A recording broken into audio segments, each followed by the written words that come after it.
Wa kaunti ya Bungoma Wafula Wakoli amemtaka gavana wa kaunti hiyo Kenneth Lusaka kujenga vituo vya kushughulikia masuala ya dharura hasa kutoka kwa mgao ambao unatoka kwa bima ya afya ya SHA. Seneta huyu akisema kaunti zingine zimeweza kuwekeza katika vituo na magari kushughulikia masuala haya kuokoa maisha ya wananchi. Aidha, ametaka gavana huyo kuleta madawa ya kutosha katika hospitali kaunti hiyo. Katika kaunti zingine kule nje kuna vitu ama idara inaitwa Emergency Operation Center. Yes. Pale ambapo madaktari, matabibu, polisi, wale wenye wana magari ya ambulance wanakaa na kupanga ili tunapopata majanga kuna watu wa dharura ambao wanafika mara moja na kuokoa maisha ya watu wetu. Yale yaliyofanyika hapa, Mheshimiwa Spika, ni kama wale vifaranga wa kuku ambao kuku wametolewa na vifaranga wanabaki hawajua waende wapi na wamlilie nani. Ningependa kushukuru ndugu yangu Lendrix Waswa.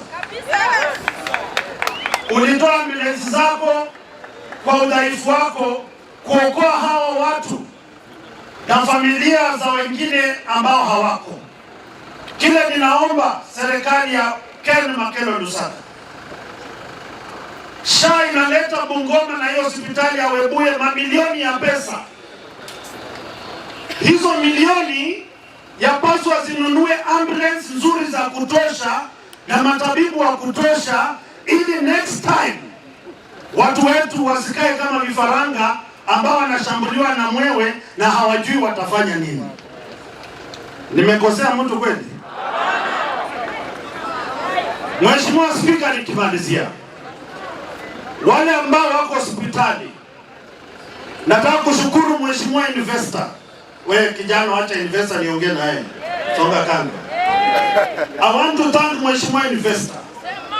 Jana usiku na jioni alienda kutembea hapo kwa hospitali na akapata baadhi ya wale waliojeruhiwa wanaenda kununua madawa nje ya hospitali. Mimi naomba serikali, hawa watu wanamtegemea Mungu na serikali, na kama serikali haiwakumbuki wanataka watu walilie nani?